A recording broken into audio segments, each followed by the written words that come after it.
Hey, folks, my guest today is Joe Call. He's a 25-year-old marketing expert owning a marketing agency and an emerging technology in the machine learning AI space called Pulse. Pulse predicts the outcome of creative content before it's published, maximizing return on ad spend for brands and marketing agencies alike. Joe, you ready to take us to the top? For sure. All right, so I have 10 ad creatives. Who are you publishing them to before I actually launch them on Facebook to see if they're going to give me a good return? So what we're doing is we're taking creatives, uploading them through our ML platform, identifying a number of different key factors through the machine learning in terms of hue, saturation, luminance, object identification, and a number of other key factors in terms of the natural language that's used in the written context of text formatting to identify, based on petabytes of historical data, how people have reacted previously, cross-correlate that against how they're likely to react to that piece of content in the future. The machine learning is now complete. We're at 97% accuracy on the prediction model. But 97% accuracy on what? What are you trying to predict? On predicting the outcome of emotional responses to creative content. So when someone is publishing a piece of content, are they going to feel angry about it? Are they going to feel sad about it, confused, unhappy? How many people are going to engage with it? What type of engagement is that likely to be? We can predict that with 97% accuracy now. How do you know though? I mean, I scroll a lot of Facebook ads, in the course of a day that I never interact with, and maybe one makes me angry, but I give no signal to Facebook that I'm angry. I just keep scrolling. How are you able to capture that? Yeah, sure. So that's based on a number of other engagement statistics in terms of watch time, in terms of frequency of watch, in terms of frequency of communication around the piece. But fundamentally, we leverage available public data to identify trends of how people have reacted to similar pieces of content. So while you might not react, other people will react in a similar way and are possibly more forthcoming with that information. That subsequently gives us the data set to identify how people are likely to react. Similar process and identification process to natural language processing, but it's kind of NLP on steroids. Mm-hmm. And so I understand why brands or agencies would want to pay you for this, but give me a sense of what you like, how you price. What are they paying on average per month to use this tech? Yeah, it varies. So it depends on how many campaigns they're running simultaneously, but it varies from £500 a month in British pounds, all the way up to however much they want to be paying. But the range for SaaS subscriptions is 500 to 5,500 a month. What's like your sweet spot though? I know it's sort of weird to force you an average, but it was 600, $700 a month, a good average? Around about 5,500 is probably going to be the average for the majority of significant sized agencies. If they're smaller sized agencies, they're going to be going for the £500 a month package. Well, I know, but the real question I'm asking is what kind of agencies are using you, right? So I'm asking what the mix is effectively by asking what the average is. Sure. At the moment, we're pre-rev, but as soon as we hit revenue generation, we know that we have 100 or so agencies that are going to be taking the platform on from day one. And of those, they're sort of roughly falling into the 2,000, 2,500 bracket. And so how are you learning that? Are you sending a PDF with like made up prices to see how people respond? And you've had a good response to a $5,000 price point for large agencies? So it's based on a number of things. We've not priced it based on what they would want. We've priced it based on what we know we can achieve and based on what we know our direct competitors are using. And we're building a technology that's subsequently substantially better than our direct competitors. So we know quite confidently that the agencies that are going to be deploying this sort of solution are going to be quite satisfied on the price point side of things. Majority of entry point for similar products like Talkwalker, for example, people are paying $6,000 a year for a similar product. Mm-hmm. When did you launch the business? What year? Middle of last year, June of 2020. We've been burning through cash quite fast since then. How much are you burning? We've done 1.48 million pounds so far. Okay. And why is it so expensive to build this? Lots of machine learning, lots of computer vision. Predominantly, the bulk of the spend has gone into that. The tech stack that we have behind this has meant that we've had to deploy some quantum computation elements as well, and a variety of other facets to the product in the back end to handle these vast quantities of data that we have. Where'd you get 1.7 million, 1.8 million bucks to burn through? So 150,000 has come from private investors. The rest has come from me and the money that I've accrued over the past however long by running my marketing agency. Oh, very cool. Okay, so you've had significant success then in the marketing agency to be able to put $1 million, $2 million of your own money into the business. Been okay. Yeah, no, this is great. Okay, cool. I love a story like this. So how do you decide? Do you have partners in the agency? No. Okay, got it. So it's your own 100% agency. ownership. I see. I Yeah. see. And how do you make money at the agency? Is it people pay you to spend 100 grand a month for them and you take 10%? Basically that, yeah. It depends on what model we're working on. So you've got the paid ad model, but then it's a full service agency. So we do video production, animation, photography, creative design, branding, the whole suite in one place. Mm-hmm. And why let other people take equity and put in 150K? Why not just put in another 150K yourself and keep 100% control? Strategic. So I'm not going to say who the investors are, but there are a couple of private investors that we've taken on board who are fundamentally going to help us long term with our long term vision and plan for what the product can do. But fair to say you still own more than 95% of the business? Yes, at present. Close. Oh, okay. You said at present. Are you raising now? Are you about to announce a round? We may be announcing a round at the start of next year. Additional capital is always useful, particularly when you're deploying a product like this. It's very complex, requires a lot of funding behind it. Yes, we may be launching another round, but over and above that, we have option pools and a variety of other facets that are going to decrease my equity holding. Mm-hmm. Doesn't your ability to avoid dilution drastically decrease the second you go from $0 in revenue to $1? And if so, wouldn't you want to do that before going out and raising another round? Yeah, absolutely. So that's absolutely the case. So by the time this podcast goes live, I'm assuming it's going to be January 22 anyway.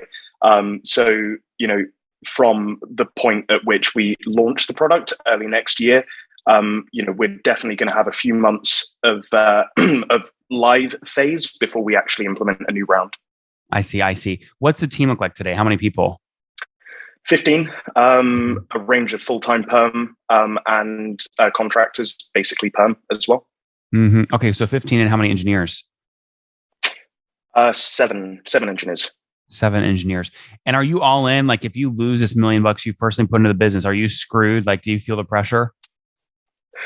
I definitely feel the pressure. It's a lot of money to chuck into one project for sure. I'm in a fortunate enough position where the agency is doing well. We have a number of really exciting things happening on that front as well, which will help Pulse subsequently next year. Am I screwed? Hopefully not. Would I prefer it to work? Absolutely. Talk to me about the agency. How young were you when you launched that? So I've been in the space since I was 16. I set up my first agency with a business partner at that point, ran that for 3 years, wasn't happy with the direction it was going, shut it down. So from the age of 19 through to today, we've been running Encore. Interesting. Okay, so the agency is called Encore? Yeah. Very cool. ONQOR. And how many folks are full-time there? 25 at the moment, but scaling very, very, very rapidly next year. Interesting. Okay, so 25 full-time there. And best year in terms of revenue at the agency was about how much? I am not going to disclose that at this moment because there's something quite significant happening over there. But I will gladly share with you at a later date. More. Can you share a range, more or less than $1 million in revenue? More. Yeah, I was going to say. I think it'll be fairly easily more than $1 million. Would you sell the agent? I mean, I would imagine people would require you to be less connected to the agency if you're about to raise a big round in the SaaS company. And one way to solve that problem might be to just sell the agency. I'd argue the complete opposite, to be honest with you. By virtue of me being quite well connected in the marketing space and in the agency space, it's actually very beneficial for Pulse. So the more involved I am with the agency, the more involved I am with the space in general, the better. The network that I have over there substantially helps the growth of Pulse. All right, so I'm going to role play real quick. I'm a very strategic person that you want to bring into your company, and I'm looking at leading your next round. Hey, Joe, you know what? That rationale makes perfect sense to me. You're exactly right. So I need you to bundle the agency with Pulse. And if I'm writing you a check, I want to have an equity stake in both of them.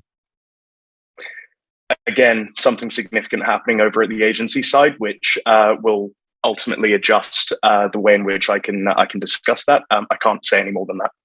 The reason I bring this up, this is a trend that, look, I interview thousands of founders, but I see this happening so frequently where they're brilliant. They build distribution first, which is what I would argue an agency is, right? It's distribution or community first. And then you build a SaaS tool. And then you have to decide, do you shut the community down and go on the SaaS, or do you let them work together? Because you would argue that any customer that your agency touches that also uses Pulse has a higher NDR on Pulse because the agency helped them get set up on Pulse.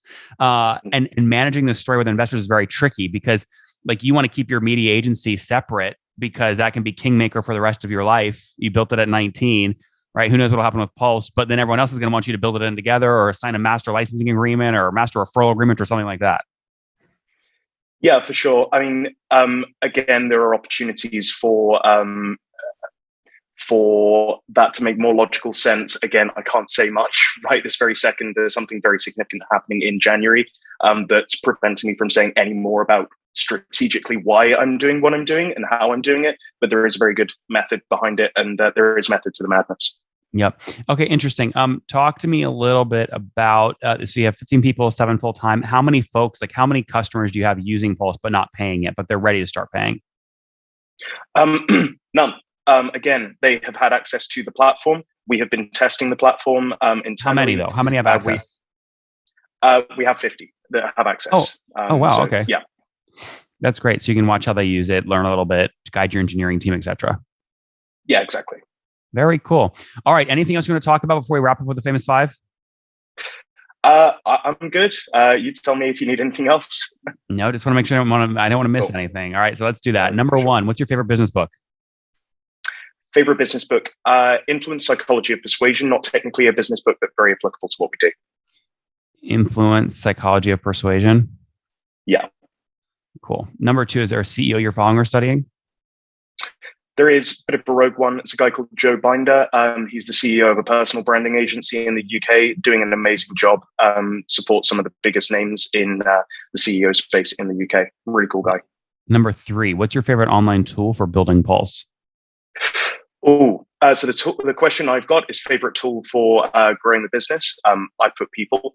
So technically not an online tool, but over and above that, I think we use LivePlan, which is great for financial planning. Excellent tool from an online perspective for us. LivePlan? Yeah. Okay. Number 4, how many hours of sleep do you get every night? 4 to 6 during the week, 4 to 10 during the weekends, depending on what's going on. And situation, married, single, kids? In a relationship, not married, not single, no kids, but 2 dogs. And Joe, how old are you? 25. 25. Last question. Something you wish you knew 5 years ago when you were 20?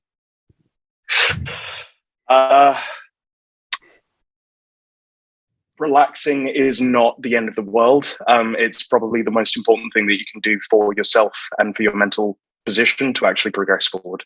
Guys, he launched a media agency at 19, did over $1 million in revenue last year, over 25 people, scaling quickly, and used the learnings at that agency to go, you know what, we need to build something and systematize something here. Launched Pulse Tech. He's put over $1 million of his own capital into this SaaS platform. They've got over 50 people using it today, about to launch pricing, call it in January, at around, call it, anywhere from $500 to $5,000 a month sorts of contracts. The whole idea of Pulse Tech is for you to be able to test and predict which ad creatives and combinations will perform before wasting money putting those things live. So return on ad spend should go up if you use Pulse. We will see what happens. Joe, thanks for taking us to the top.